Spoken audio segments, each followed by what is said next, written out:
Coming up next on the Witness the World podcast, the future of finance.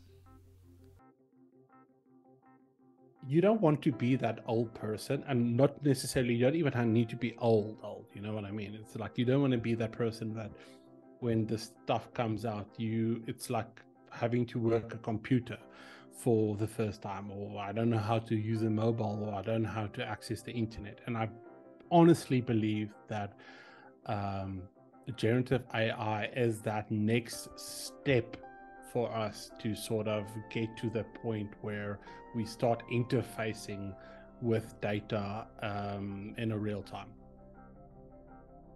The Witness the World podcast represents the personal views of the host and guests at the time of recording. These views may change over time.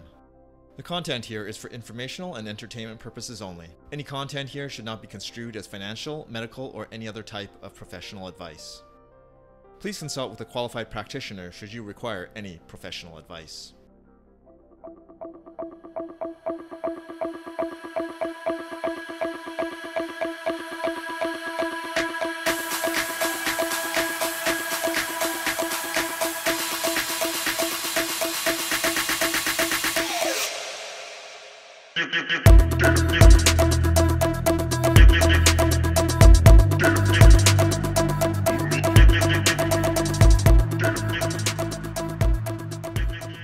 Good day, everyone.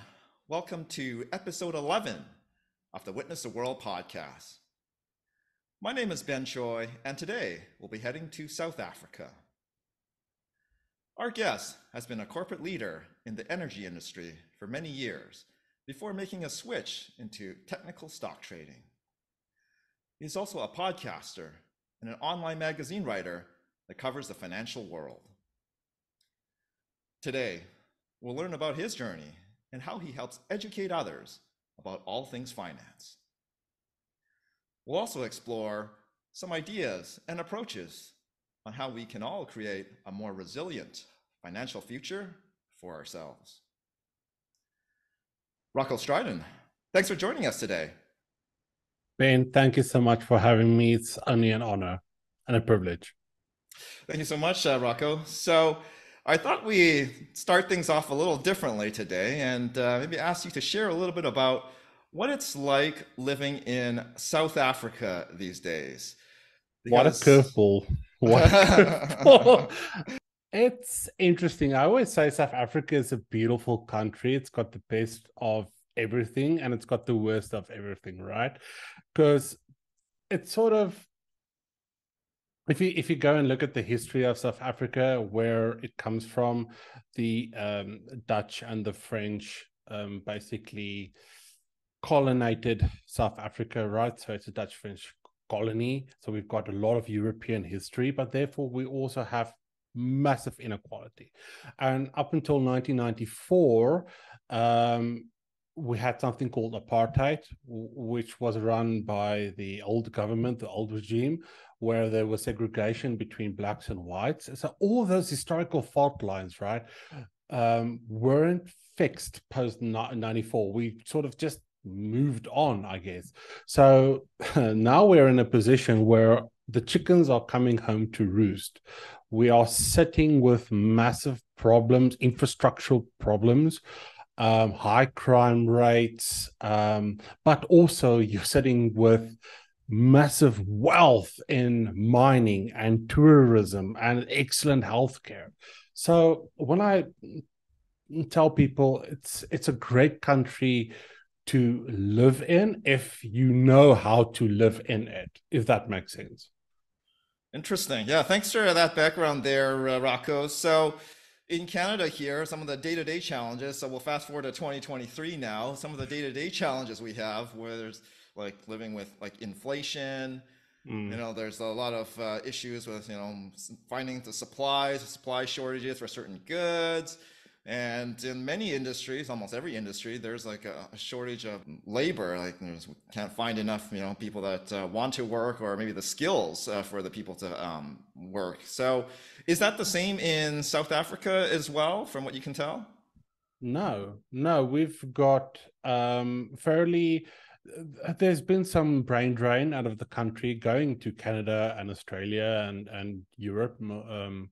But the skilled workers and unskilled workers are still here. But touching on a very interesting subject, it's something that Elon Musk talked about a while ago. It's this notion that the planet is actually not overpopulated, but that countries are sort of struggling with low birth rates, and countries like Japan, for instance, are actually in trouble because even if they start reproducing now at a factor of 2 to 3, they're not going to make up that lost population of young people that they need to go into the workforce. So it's interesting that you're saying that in Canada that's already showing up.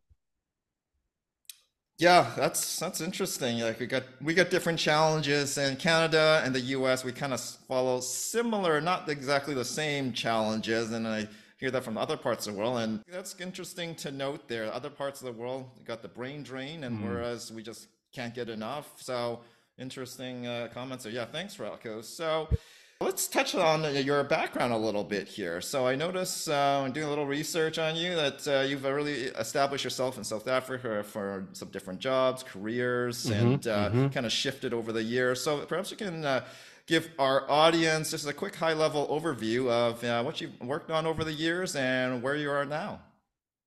So don't want to bore anyone to death. So I'm going to run through this as quick as I can. Basically, I studied law, but I was knew that I didn't want to become a lawyer because there's this old saying that goes, like a lawyer can never go into heaven or can never get into heaven because the good lawyers need to do what the average, the normal person on the street is not sort of wants to do.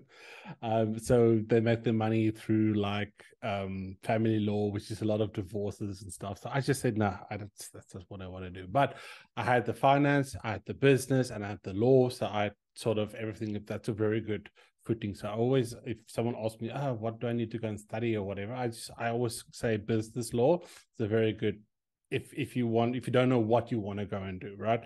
So then my father and I found an energy company at the time in South Africa, coming out of that segregation period where the old government had control over all assets, right? There became this opportunities, like in any country that so sort of the economy opens up, right? So the energy industry was one that started to attract more independence. So we basically started our own petroleum company, and I did that for 10 years. I sort of got involved in the energy trading side of everything. That's where I guess my fascination with financial markets began, or my love with financial markets, because I started to learn about things like contango and of crude oil, arbitrage and stuff like that, and talking about a lot to the oil trading guys. And then I'm like, ooh, okay, this is interesting. What else is there in trading? What else can I trade? And then I sort of discovered equities and commodities. And then I started to branch off into that and decided, hey, this is cool. This is hard. One of the hardest things you can do. People think it's easy. It's not. But then I sort of started to educate other people and grew that into a media company, which has always been my love, has been for media. So yeah, that's a high level overview of me and energy, finance, and media.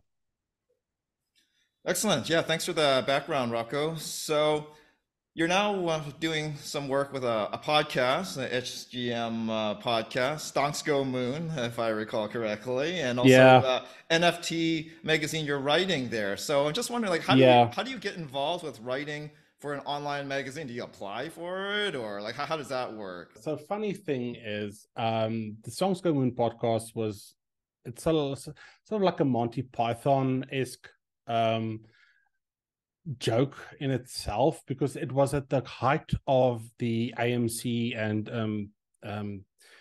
all the meme stocks, like April 2021 I started the first episode, and my goal was really to shine a light on people that I felt didn't have a platform, right? Or they, it was conversations that I felt needed to happen at that stage, because there was just like a lot of noise and a lot of uncertainty in the market, and people don't know what's going on. So I got all these professionals coming on. We started talking business, tech, and finance.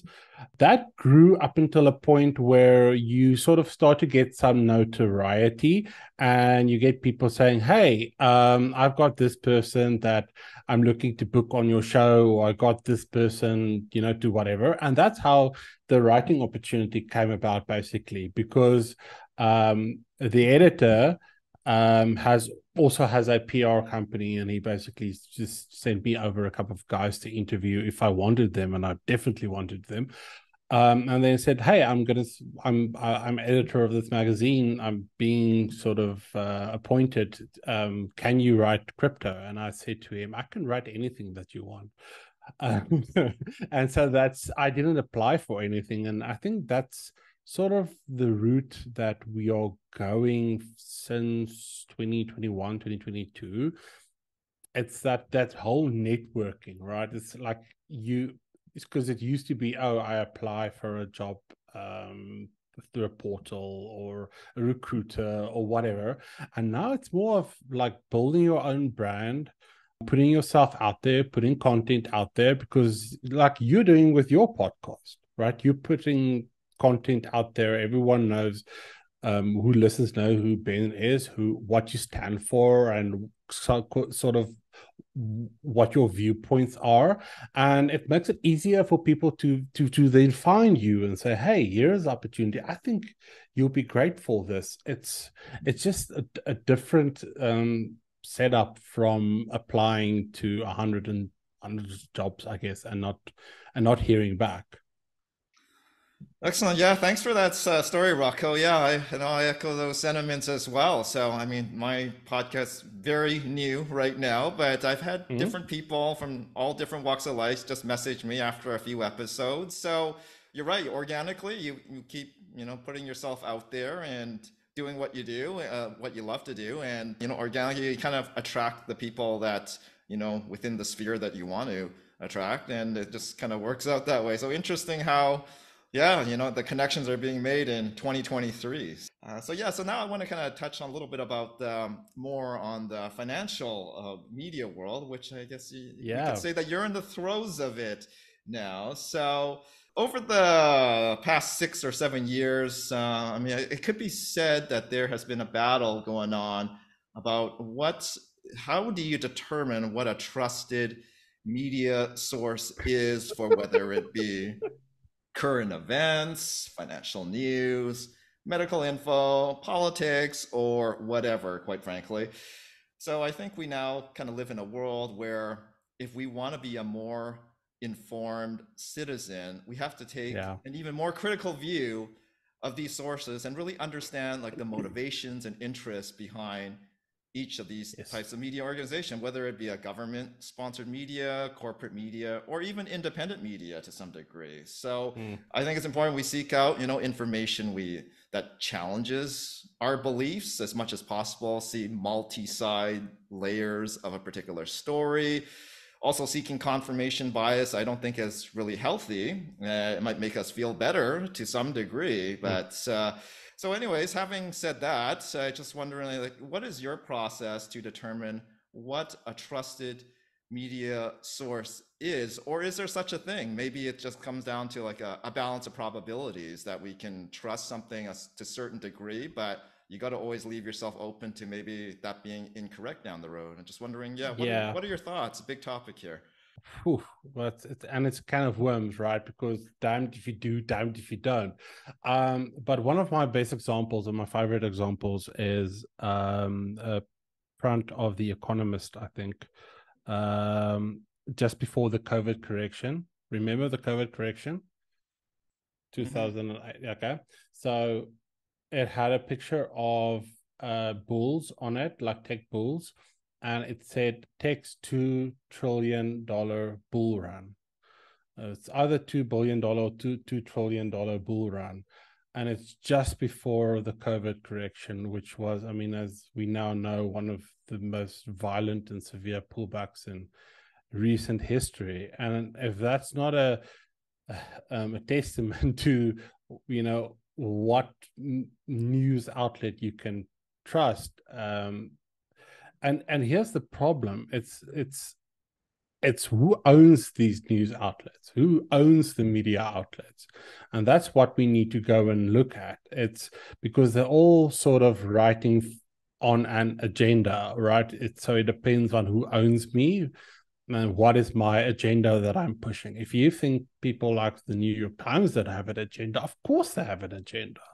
You only have to look at FTX and what happened there with the amount of news outlets that were publishing favorite articles about him, even in the wake of, you know, all the revelations that came out.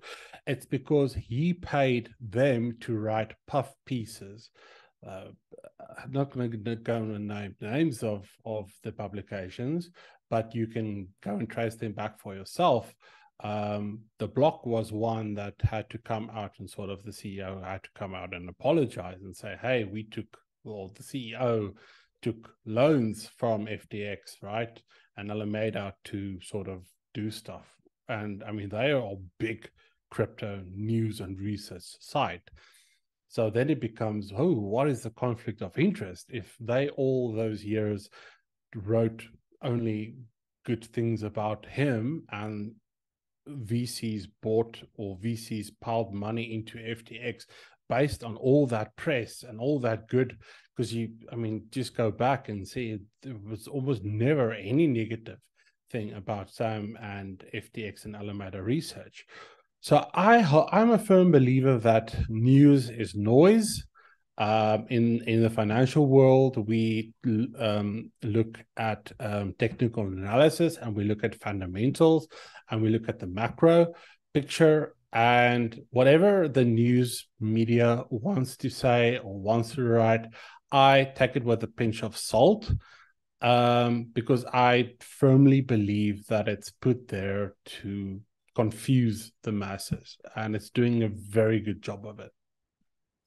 I see. So where do you go and get your information, like sources? Like, is it like a few sources, or is it just a whole hundreds of sources? Like, how do you go about finding the information that's you think is pertinent, important, and more factual?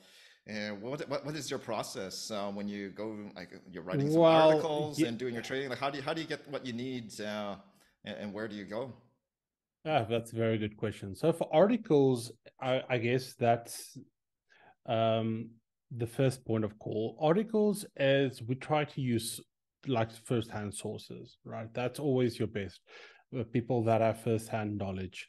But Twitter is an amazing resource if you know how to, and I guess how to do your own research, because we always say sort of do your own research, but how do you do your own research? And that's really through comprehension and understanding, because I feel like these days we read a lot, or some of us read a lot, but do we really understand, and can we apply what we read, and can we decipher what is nonsense and what is not? And that's the next sort of big skill set, I think, important skill set. It's having that skill to sort of decipher. Elon might put out a tweet and say, okay, this whatever, and then you have to go and literally do your own research and check, is this factual or not? And sometimes it can be hard, but I think the more you sort of do it, I mean, I didn't go to journalism school, so there might be a right way and a wrong way to do it, but I just feel that all the information in the world is out there, right? It's discerning what is true and what's not. So that's the one part. In terms of the markets, like I said, I tend to look at charts a lot, just because I always say that charts are the ultimate truth, because stories and narratives can be manipulated. But chart patterns and trends repeat just because of human history, and it's always been the same. If you go back um, since like the 70s and 80s, there's nothing really new in the financial markets. It's just the pace at which things are moving that have become quicker. And then something like earnings are really important. Your FOMC meetings are as well have become like large market movers. So the best strategies are always the simplest. You only need like one or two, or need to look at one or two and three trading strategies to really sort of be successful. And but then comes the difference between trading and investing, and people like to confuse the two with each other. Not maybe they like to, but it's just that it sort of happens, because I feel that we're using the two terms interchangeably these days.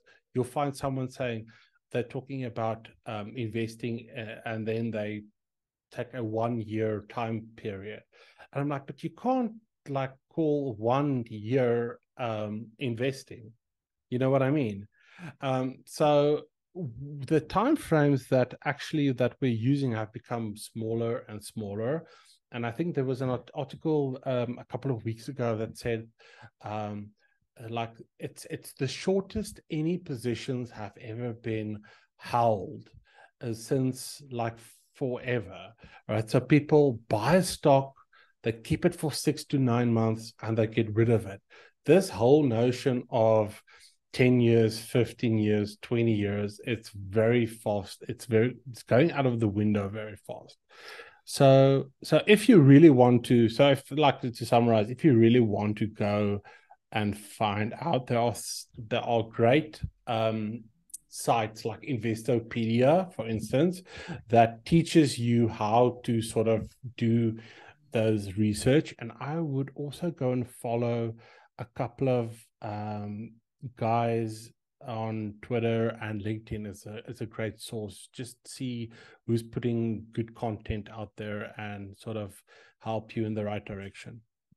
That's good background, Rocco. So sounds to me that I think everyone has to kind of go on their own journey and just seek out Mm, the information, not have it maybe spoon-fed. And you also kind of touch about like, looking at the numbers. So maybe there's a saying that this famous fictitious doctor says, numbers don't lie. So maybe a more of a reliance on that, but not exclusively just on that, but to seek out other sources. So it's interesting. You made those comments about investing, like the way we kind of do it. Maybe it's kind of changing, and mm, that kind of leads into my next kind of topic here.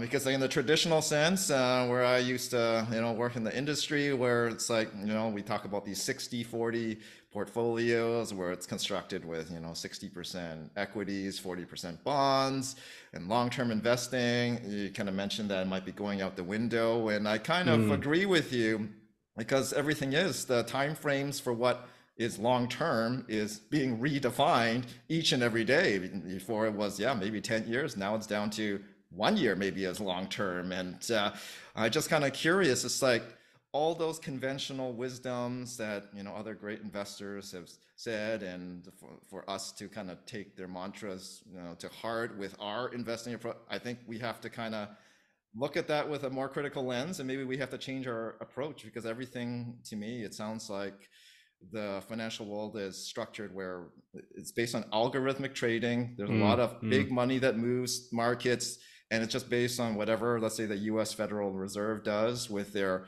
interest rate policies, maybe some macro things here and there, listening off a few indicators, but buying and holding, looking at the traditional metrics, I think that sounds like it's kind of out the window. Just curious, what is your take? yeah. How do you know if a company is going to exist for 10 years or 15 years? How do you know if a company is still going to be around, right? It's not like Coca-Cola. If you look at Buffett's, I mean, people always use Buffett as sort of the gold standard. But my argument, and I'm a big fan of Buffett. I don't have a problem. But my thing is, he's an outlier, right? It's not Buffett and it's Buffett. and he's an outlier, and we're all supposed to just copy him, and then it will all miraculously everything work out. It's not how life works. Otherwise, we wouldn't have been having this conversation. I'm a big fan of combining long term with sort of a short term approach. So, yeah, you can still buy and hold, but look at using something like options to hedge against bad years like we had last year. Where it was very clear that the world economy was over leveraged and there was due for a massive pullback, and the Fed sort of were far behind the eight ball. I mean, that was one of the most telegraphed moves in recent history.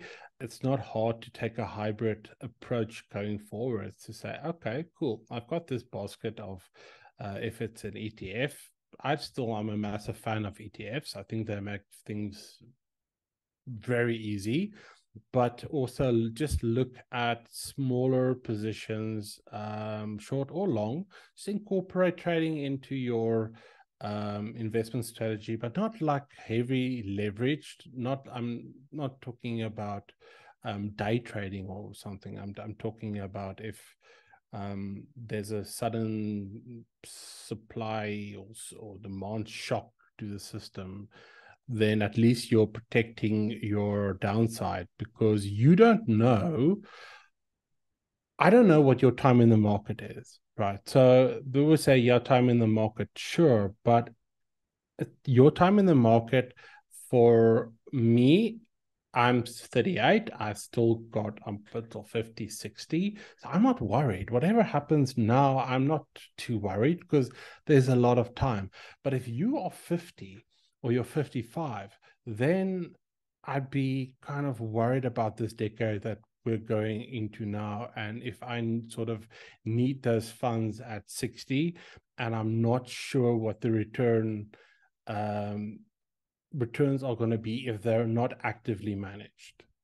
Because we in the past we could have sort of relied on passive management to and just like sort of forget, but now it's becoming quite evident that oh, like you said, and you hit the nail on the head, algorithmic trading, hedge funds, they all move the market, and you're at the will of of everything. And if you're not like super keen or involved in your portfolio, then you're gonna have some very difficult questions at the end of it, and you're not going to be able to actually do anything. That's why I tell people, educate yourself in the financial markets. Not necessarily that you can I'm not advocating everyone to go and manage their own money, because it's not easy, point number one, but it's also not what everyone wants to do, right?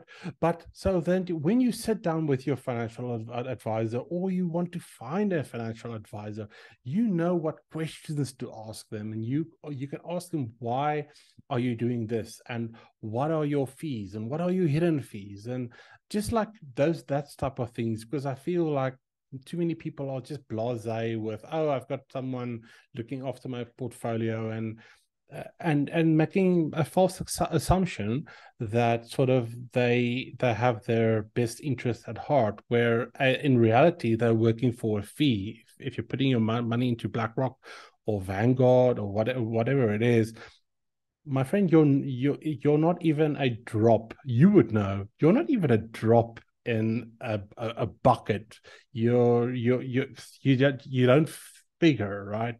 So at least, like, going forward, I think financial literacy, we've gone through this a period of awakening, I guess, in terms of financial literacy. Yes, there's a lot of nonsense online, but also it's great that people are waking up and saying, oh, I need to learn what a stock is. I need to learn what margin is. I need to learn what dividends are. And that's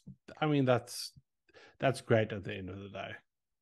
Yeah, thanks for your take, Rocco. So I think there's two things that I kind of get out of what you were just saying there. So I think one is that I think we have to kind of accept that the reality has kind of changed in the whole financial world. You know, what's the makeup of it? And we've got to, yeah, just really understand it's changed and we need to adjust our way of thinking. And the second one is financial literacy. Like Mm.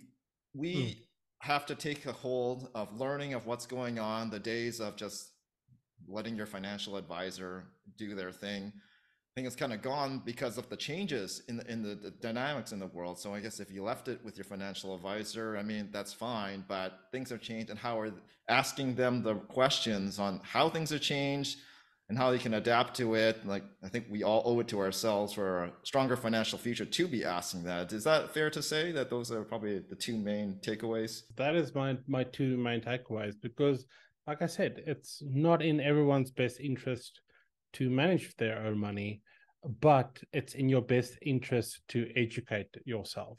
That's it. So Rocco, let's turn now to your other area of expertise, which is the decentralized world of finance and the Mm-hmm. cryptocurrency space. I'd like to I guess, start off getting your take on this whole area because it's, I guess the thing that pops into my head is we're talking about investments and how to, diversify, how to, make a better, stronger portfolio for your financial future. But is diversifying mean maybe we have to diversify away from the traditional financial world and maybe look at the decentralized world at some point? Does that need to be what we call an allocation in your portfolio? Just wondering, yeah, what are your thoughts on that? Because you got real estate, bonds, stocks, and maybe, cryptocurrency or some kind of digital assets in the Mm. future as it emerges. Wondering what your thoughts are. So I think that's $1 billion question, right? Because no one knows, and because we don't have enough data. So the narrative was that Bitcoin is digital gold. Bitcoin is a hedge against inflation. Both of those things have been proven untrue. Look at where the level it came from, $69,000-$70,000 to where it's now. No investable asset class should, and I don't care what anyone says, no investable asset class should perform in that way. No fund manager or hedge fund manager will go near it if it's that volatile. So I don't care for the price that it's trading. If it's trading like in the price range that it's now and it's stable for a couple of years, yes, then we can sort of go and look at allocating 1%, 2%, 3%, 4%, 5%, right, to something like Ethereum or Bitcoin, but not in this current sort of volatility. That's speculation, right? So there are loads of guys. I mean, I missed the Bitcoin boat. But many guys that put like 50K into Bitcoin when it was worth nothing and then became sort of quote unquote crypto millionaires. That is not the case anymore because people lost a lot of money now because they use leverage to trade crypto, and that's my number one rule: is you don't use leverage to trade crypto because of the volatility. I've seen people lose everything that they had and they made. So in terms of diversifying into crypto right now, as in terms of an investment, that's a no from me. Trading, yeah, you can trade it, but just at low margin because it's very volatile. But is there that's a debate currently. It's like if you can't say with surety that something is going to go to zero, then you have to start putting a probability on it that the price is going to go up, that it's investable. And it depends on where we go 2023, 2024. I think by 2025 we'll sort of know, because we would have gone through that massive pullback and see what it's done. Because it might be, and I'm only speculating here, but it might be that massive bump that we saw might have been sort of not a real like inflation of value of sorts, and that the real value is closer, or even we haven't reached the real value, even if it's lower than what it is now. But if it's stable for a couple of years, then we can start looking at sort of attaching a percentage to a portfolio. But as far as any other cryptocurrency, I don't see anything past Ethereum or Bitcoin at this stage. Yes, there are great projects out there on blockchain, but as a currency, no, I'm not seeing anything at the moment. Thanks for sharing that, Rocco. So, yeah, so we're talking about Bitcoin. I wanted to kind of dive into that a little bit further. I mentioned Yeah. what happened with FTX, and I think that's been well documented. This whole Mm. thing is being it's an ongoing discovery of what's really happened there. But I think Crazy story. it's very very crazy, and I think it's also a good point just to be balanced on this too, for people to understand in this whole industry that there's things like crypto, there's things like Bitcoin, and then there's things like an exchange. Those are all different things. A lot of people get these things misconstrued, whereas like Bitcoin, it's like a technology, a decentralized way to store value. And there's a Mm-hmm. limited supply of 21 million, from what I Mm-hmm. understand. So the concept is hard to grasp because it's counter to what our current financial system, or we call it fiat currency Mm. system, where the governments around the world, they basically, you can inflate the currency supply, and they've been doing that for decades, and even more so the last few years. So Yeah. I guess my next question to you is that whether or not Bitcoin is the part of the future in some degree or not, what do you think of the current financial system, as is? Can this carry on with the system that we have? We're seeing a lot of Yeah. cracks, and can Bitcoin be part of the future, or maybe it's Yeah. something I else?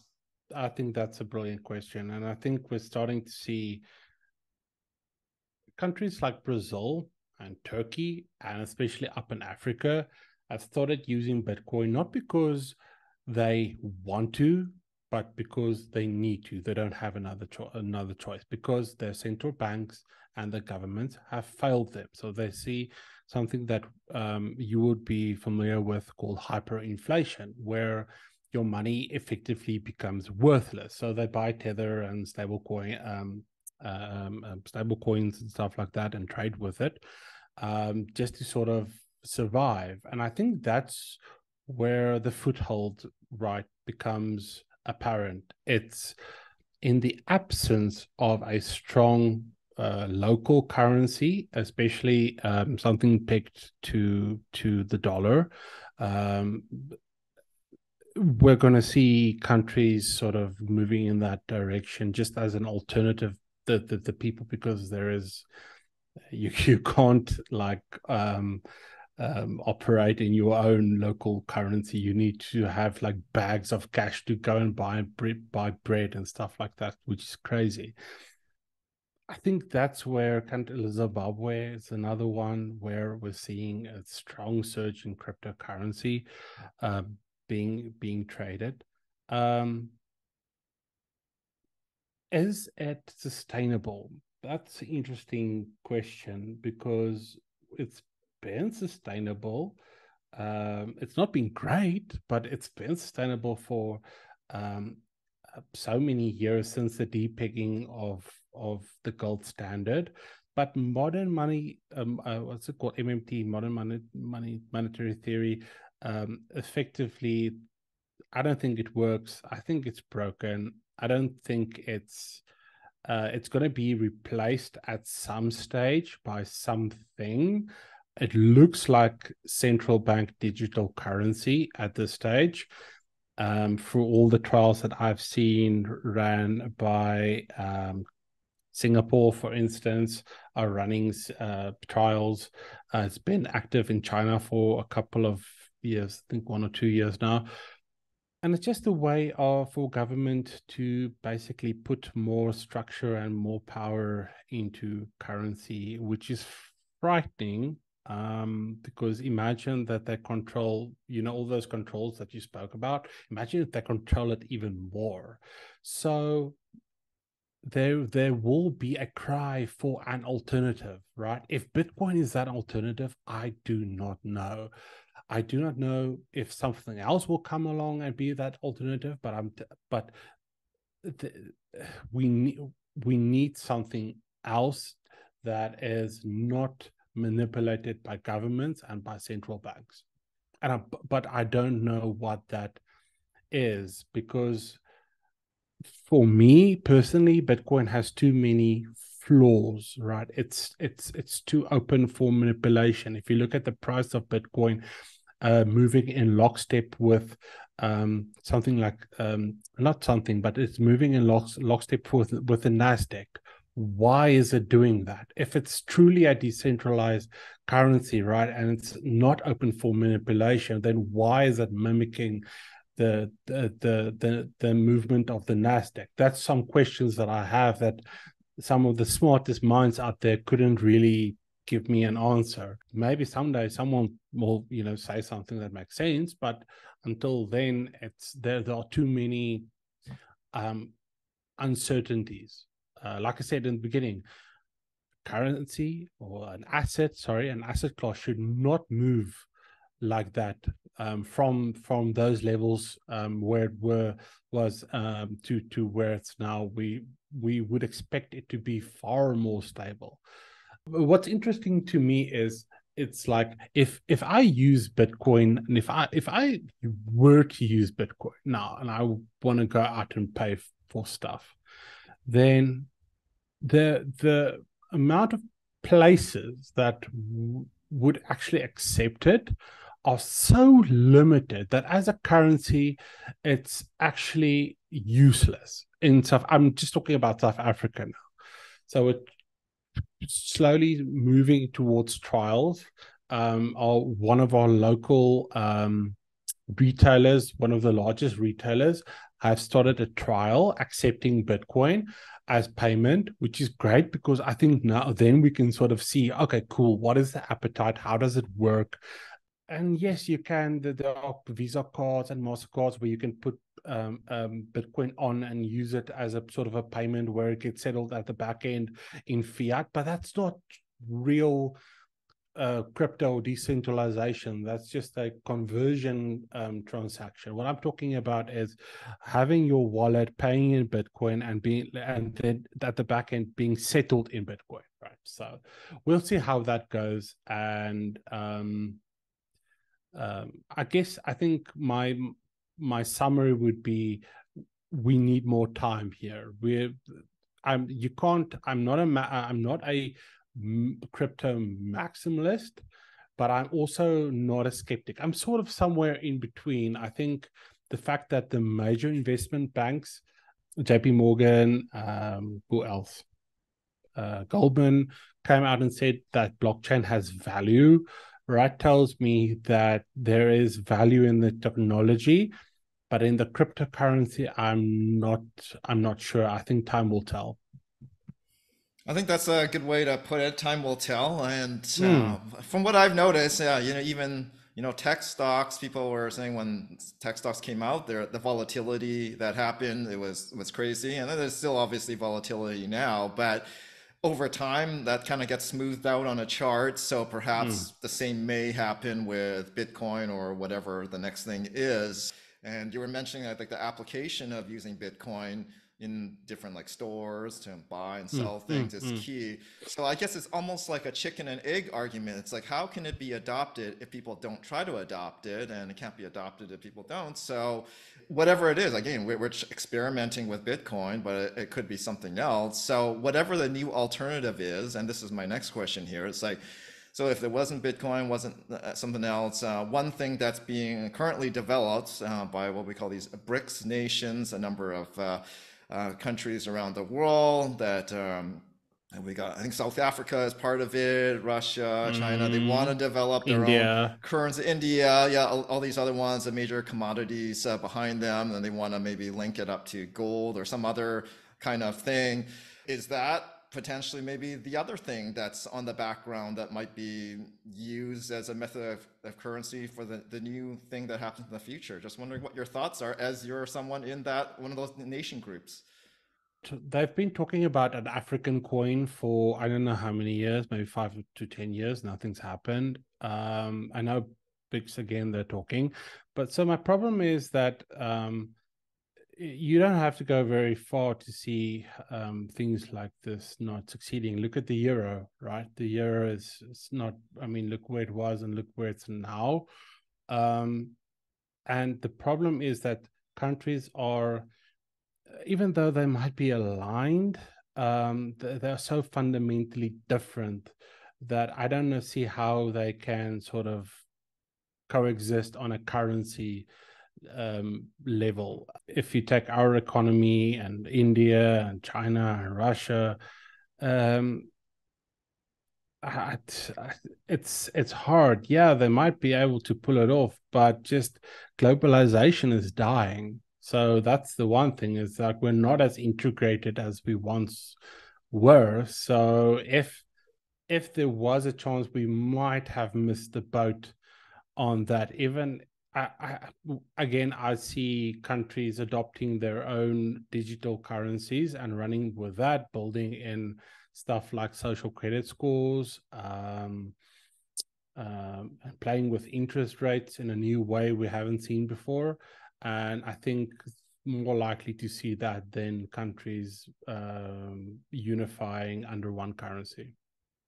Thanks for your share there, Rocco. That's interesting topic, all these new things. And I want to end off our discussion about new things out there with Yeah. NFTs. Like the magazine you wrote for is NFT Magazine. I think a lot of people, Yeah. and myself, I'm not too clear on NFT. I think conceptually I kind of get it. And I'm just wondering, uh, perhaps you can just share like high level, like what is an NFT non-fungible token? Like what is it, and what's the practical use for it? Because it's one of these new things that kind of came out the last couple of years. So I wonder if we can just tap into your I expertise on think this one.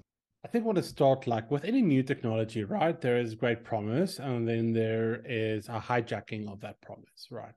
And I think that's what happened with NFTs in essence, because if you look at the and what it is, a digital smart contract, where you can set all the parameters with code, and basically um, that technology, sorry, and that is stored on the blockchain, so it's verifiable.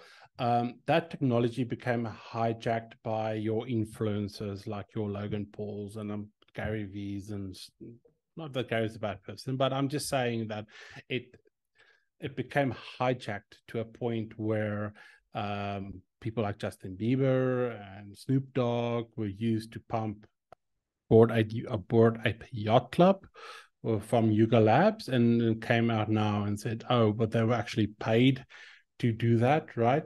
And it became sort of a pump and dump scheme, and which I'm sort of glad that is out of the way now, or it's getting out of the way, and those people are getting exposed, because NFTs really have, if you look at the digital contract side, concert ticketing and sports ticketing and real estate and healthcare, those are all things that NFT technology can be used for.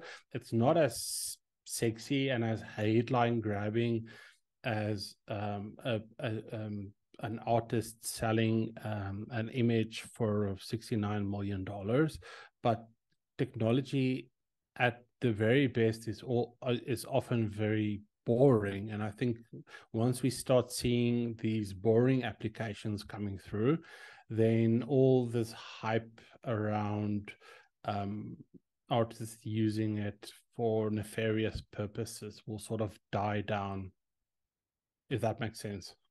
And it's interesting you're talking about artists. So the one piece of this where I think I kind of understand like the use case for NFTs is like Yes. if you have a artwork piece like $70 million and you don't have $70 million, but you want to own a piece of this and somehow Fractional fractional, ownership. yeah. Yeah. So that's one of the main, I guess, key points of using NFTs. Is that fair to say? Yeah, no, it is. But the problem, well, what happened, what can happen, and what happened there is that the valuation becomes inflated due to wash trading practices, and then people got scammed out of a lot of money because they were led to believe that something is worth something that it's not. And at the end of the day, I'd rather, let me put it like this. So something is only as valuable as you can sell it to the next person. So if I say this NFT is worth $100, then it is dependent on another person giving me $100 or $101 and me accepting it. That's the contract. If no one wants to, then that effectively becomes worthless. But I'm more keen on the sort of the utility side, right, of using NFTs. If I go to a NFL game and and my season ticket or my Game Pass comes in form of an NFT and it gives me extra added bonuses or entrances or get scanned, or I can download things, or I can, whatever, do something sort of a memorabilia, and that becomes worth more. I'm sort of more in that camp to say, okay, that's something that sounds like more feasible than paying $50,000 for an image. Thanks for that overview, Rocco. So hopefully that helps people get up to speed a little bit about what that is. Like you were saying earlier, we got to educate ourselves. So yeah, this is Yeah, the start of that journey for all of us. So yeah, thanks again for yeah. that. So I want to turn to a couple of social media bits that I want to get your take on. In your LinkedIn profile, you mentioned a little something here. I want to read this out here. It's like you describe yourself as someone that sees trends before they happen. So I gotta ask, like, what are the trends that you're seeing? And we're just kind of curious to see how they're going to extrapolate out in the future. So Q1 is usually where I sort of start. It's I wish I had an answer for you now, but usually it's past Q1. So I'm gonna say check back later, because Q1 is where everything sort of in the financial markets start to settle down. Even if you look at 2021 and 2022, that sort of past Q1, the trend was very obvious. Um, but there's a lot of noise at the moment in the financial markets that need to subside. But if you look outside of financial markets and to tech, obviously I chat GPT-3 is a massive one, generative AI. I think it was about 6 months ago. Now to this day, I talked about AI with a guy called Derek Watson, who is he hates it when I call him a VC guy, but he's a VC. I just call him a VC guy there in Dubai. And we talked about AI and sentient AI and the use cases and stuff before everyone really was talking about it.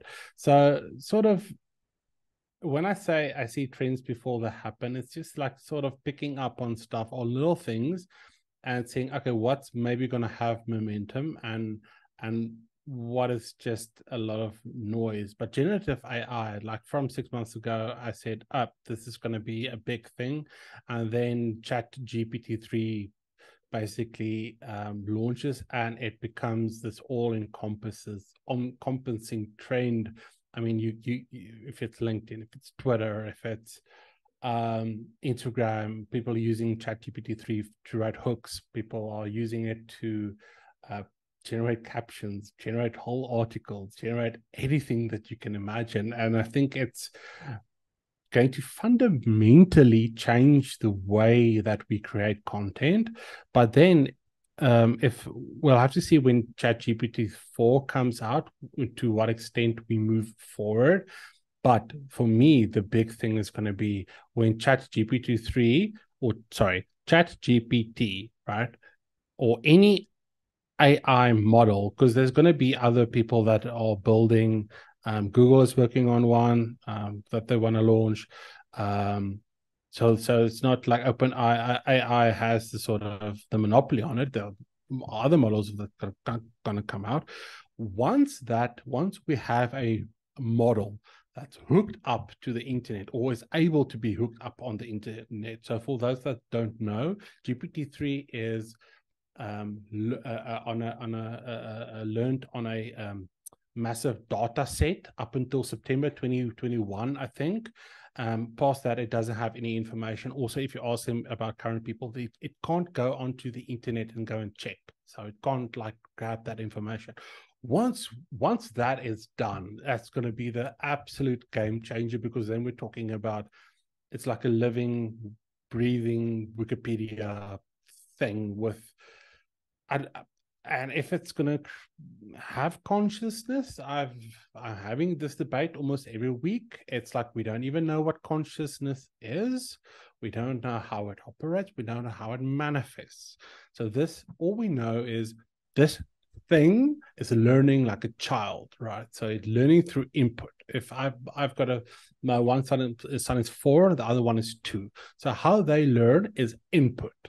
They don't go and they don't read and then they sort of process. They listen to my voice, all right, and the words, and then they learn, because otherwise they would have read and then, you know what, I get what I'm saying. So we are basically informing ChatGPT now by putting in lots of stuff and seeing how it deals with it and how it grows. So ultimately, in theory, you would be able to upload future iterations into a humanoid, which is just like a fancy word for a robot, and then get it to schedule tasks in a warehouse. Like Amazon would be able to replace all their workers in a warehouse with humanoids loaded with AI software, and basically just work on inputs, which is an absolutely scary thought. But given you just said about, you know, workers, Job shortages. job So I'm shortages, already right? lining this up here. So basically, that's a solution for some companies, that we got answering service that is Chat GPT or whatever GBT version. Yeah, they're Yeah, gonna just take the job, I guess.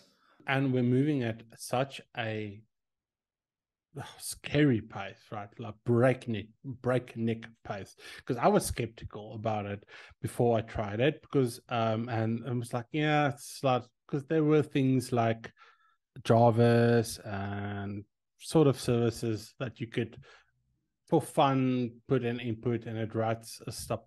But then it gets to a point where you start playing with it, and honestly, if you haven't played around with it, I implore everyone, do not get into a position where you get left behind on this, right? So Web3, metaverse, blockchain, those are all things that I don't necessarily believe it's here and now. It's going to be stuff in the future.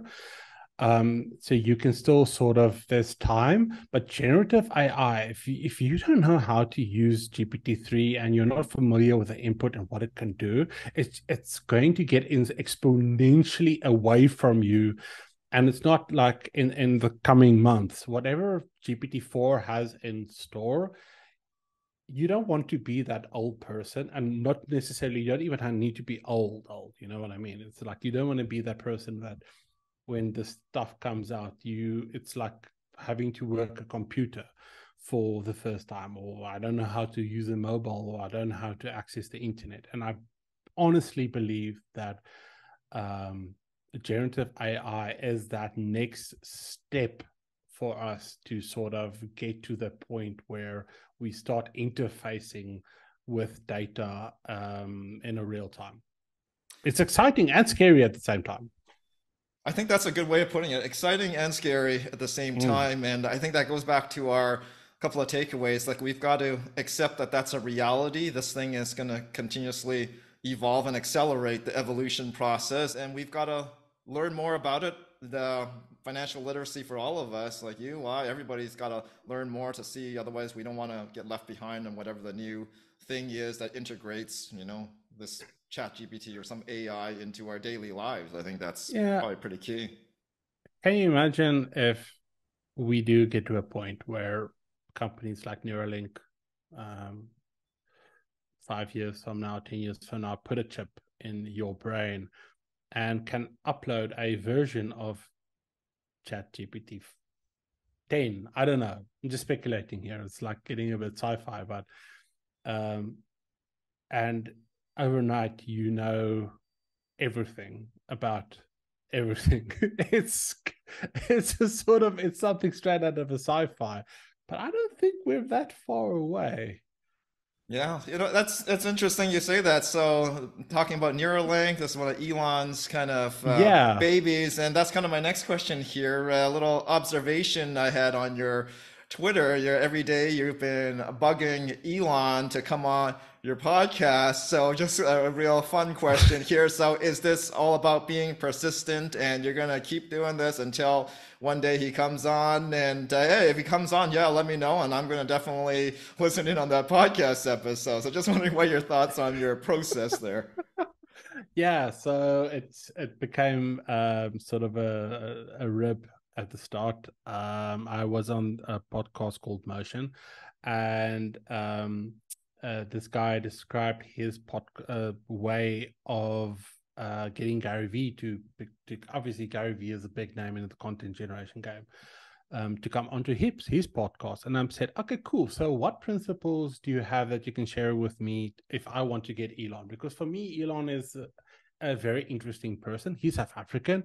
I would love to ask him hard questions, not necessarily lowball questions. Oh, Elon, you're so great, and stuff like that. I'm like, Elon, do you seriously think that we're going to get to Mars? Is that the right move to make, and stuff like that? You know what? Serious questions. And he said, just so Elon likes memes. He likes to retweet memes. He likes to, whatever. So, and then like, okay, cool. Let's just create a meme every day and tweet it at him. I think we're at day 167 or 68. No response from Elon as yet. I really enjoyed the process this far because we've gotten a lot of people that sort of reach out, and it's a bit of an inside joke at the moment. So one day, if Elon comes on and it does work, then we'll sort of know. But honestly, I don't know. It's just, but again, if in an infinite timeline, anything is possible. So it's just like, if you're persistent enough, I really do believe if you pitch up every day, you'll eventually get what you want at the end of the day. And I want Elon on the podcast to ask him the hard questions. Sounds good. Yeah, keep up the persistency, Rocco. I'll give you a follow there. I'm eagerly awaiting that day there. So, as we wind down this podcast, I always ask a two-part question to all my guests, and it goes like this. What are you most grateful for, and what are you most looking forward to in the future? What I'm most grateful for, I would guess, for me on a personal level, it's family.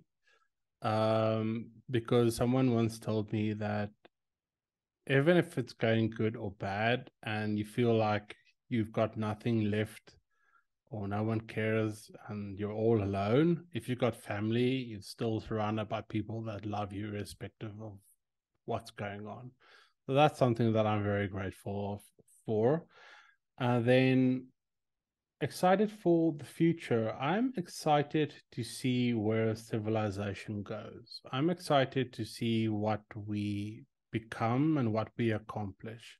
Because if you look throughout history, we've gone through enormous strife, right? We've gone through famine and death and plagues, but we've survived. We might not like ourselves, we might not like what the world is now, but I'm telling you, and this is sort of a hobby historian, we're in a much better place than we were in the medieval times, and going back even further than that. So all the periods where we've gone through tough time, we've came out better and stronger as a human race. I believe that the technology and the medical advancements we'll see now in the coming years will put us in a different stratosphere, and we sort of just have to keep a cool head here. We have to keep our cool and say, okay, cool, this is a cycle that we're going through. Pretty much if I would have to guess, a 10 to 15 year cycle of things that it's going to be tough, but if we get to the other side, then and we've sort of got our families and we've got our health, then we'll be good. And I'm excited to see what's on the other end. We have to be optimistic in times like these, right? Because what is the use of being a pessimist and not looking forward to tomorrow? Those are some great words to leave us off with, Rocco. So, if people want to know more about you, where can they find you? The best place is LinkedIn. LinkedIn is my home. Just search for Rocco Strydom. And then if you want to go check out the SGM podcast, wherever good podcasts are found. And if you want to go and check out my writings, go and check out NFT Today Magazine. I write blockchain and Web3 predominantly. Yeah, that's all the places to find me. Thanks, Rocco. We'll be sure to add those to our show notes. So that's a wrap for episode 11. Thanks for joining us, and namaste, everyone.